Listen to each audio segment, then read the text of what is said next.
A Descoberta Perfeita, filme original Netflix com direção de Numa Perrier, protagonizado pela Gabriela Union, Keith Power e Gina Torres. O filme conta a história de Jenna, uma editora de moda que precisa se reerguer depois do último ano catastrófico, mas ela acaba indo trabalhar com a sua arqui-inimiga e, para piorar ainda mais as coisas, ela acaba se apaixonando pelo filho dela.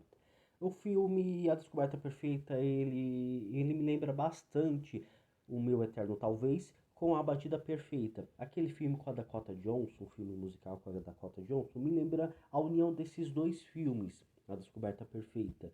É um pouco açucarado, gostoso de acompanhar, mas tem algum gosto amargo em diversos momentos, que estraga infelizmente. Nós acompanhamos Jenna, ela que precisa se erguer desse último catastrófico. O primeiro grande erro do filme é justamente trazer essa pincelada sobre o passado dela. Nós acompanhamos logo no começo da história em uma baita introdução sobre o passado dela em capas de revistas, em capas de moda, um pouco sobre ela e sobre o seu namorado. Estão num relacionamento há 10 anos. Ela trabalhava em uma grande empresa de moda, mas de joias, enfim, e aí foi demitida. O namorado separou dela, estavam 10 anos juntos, se separaram de uma hora para outra. Como não eram casados, ela saiu sem nada desse relacionamento. E assim nós tivemos essa introdução sobre essa personagem que agora precisa morar na casa da sua mãe e, e agora precisa, né, buscar esse trabalho. Então, o primeiro erro já é justamente essa pincelada sobre o passado dela. Muita informação acaba sendo utilizada depois. Então, essa incógnita sobre o passado dela dá para sentir que precisava de um pouco mais de corpo ou até mesmo de mais clareza com o passar do tempo. Mas não, o filme ele não traz isso. O objetivo dessa história é mostrar esse conflito dessa personagem que tem aproximadamente 40 anos em um relacionamento com um cara muito mais jovem, de 24, 25, de 20 e poucos anos, e para piorar ainda mais a situação com esse jovem filho, né, da sua arqui-inimiga, que atualmente é a sua chefe. O filme ele tem uma pegada doce quando mostra o personagem Eric se relacionando com ela, com a Jenna. Os dois eles conseguiram desenvolver uma boa intimidade, uma boa química. Por mais que tem toda essa questão da idade, ela que gosta, né, de cinema, ele que estuda, ama cinema, e eles fazem algumas referências a uns filmes clássicos, a uma paixão, eles compartilham essa paixão pelo cinema. O filme, eu gosto dessas partes, quando eles vão para a história do cinema, vão para o passado, trazem as mesmas referências sobre as mulheres negras, e os dois acabam se apaixonaram por essas partes, por essas referências, e que acabam sendo utilizados pela, pela questão de marketing que estão desenvolvendo nessa empresa da Darcy, né, da chefe deles. Tem uma boa química, também quando os dois estão numa intimidade, no quarto, conversando, falando ali sobre seus desejos, angústias, sobre o seu passado, a história da tatuagem, a história sobre o passado do namorado dela, quando os dois estão dançando. Há uma suavidade, há uma química que eu particularmente gosto e que deixa o filme bonito, deixa o filme bem gostoso de acompanhar. Mas tem diversos momentos em que o filme ele busca forçar uma comédia, forçar uma dramatização que infelizmente enfraquece a história. Há um certo momento, além dessa introdução super rápida, tem um certo momento em que eles acabam de se reencontrar, vão fazer um trabalho, vão para casa de uma mulher. O filme força uma piada, força ali uma cena engraçada que não funciona.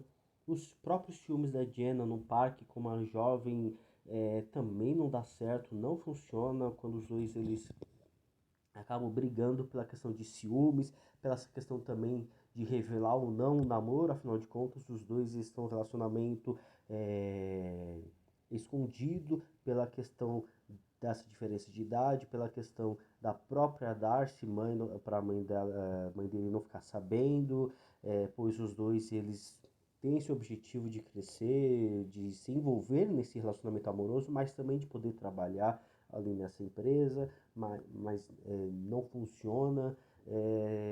Tem a própria parte em que o Eric vai ao encontro da Diana no hotel dela e ela acaba se encontrando com seu ex-marido, com seu ex-namorado, dá um pouco dessa questão de ciúmes, até mesmo quando vai para a questão da gravidez, não consegue desenvolver um conflito necessário para que a história possa andar e que possa ser convincente, que enfraquece um pouco essa narrativa e dá um gosto de amargo para aquele doce que estava muito gostoso, intimista e divertido de acompanhar.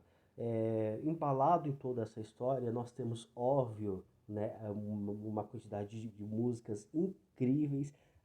E essa é a marca registrada da Netflix. Se eu tiver que citar para vocês qual é a característica específica da Netflix nos seus conteúdos, eu posso falar claramente que é a trilha sonora. Todos os longas-metragens, filmes, séries, minisséries, não sei, novelas que eu geralmente não assisto, tem uma grande quantidade de músicas. Eles pagam caro pelas músicas, pela playlist. E nesse filme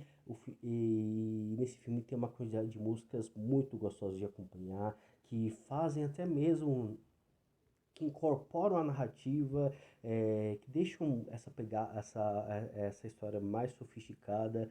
É gostoso de acompanhar. Eu estava assistindo, minha mãe estava em outro cômodo, ela estava ouvindo e estava lembrando sobre o passado dela, porque são músicas que passam em uma rádio específica, eu acho que é a Antena 1 que ela chegou a citar, umas músicas que ela gosta de acompanhar, e eu também acabei me envolvendo bastante com essa playlist dentro do com essa playlist apresentada, por mais que eu não conheça a maioria dessas músicas, mas que consegue sim embalar, consegue dar essa sofisticação, também essa referência ao próprio cinema, à moda. O filme, quando traz esses elementos, acabam sendo gostosos de acompanhar, gostoso de poder homenagear esses elementos, e que fazem sentido, pois os dois personagens eles estão envolvidos, por mais que sejam em setores separados, eles estão envolvidos, gostam, e essa troca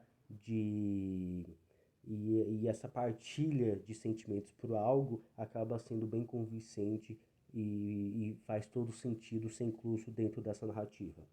Bem, A Descoberta Perfeita é uma mistura, como já cheguei a informar, é uma mistura de A Batida Perfeita, aquele filme com a Dakota Johnson, Tracy Ellis Ross, e Meu Eterno Talvez, filme da Ali Wong e do Randall Park.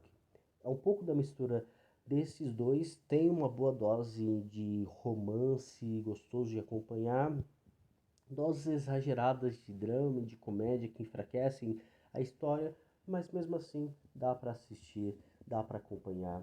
Eu particularmente gostei. É um filme mediano, dá pra dar um 6. Bom, vou ficando por aqui, pessoal. Se você gostou ou não gostou, deixa aqui nos comentários a sua opinião sobre esse filme. Não esqueçam de curtir esse vídeo, assinar o canal e até a próxima. Tchau.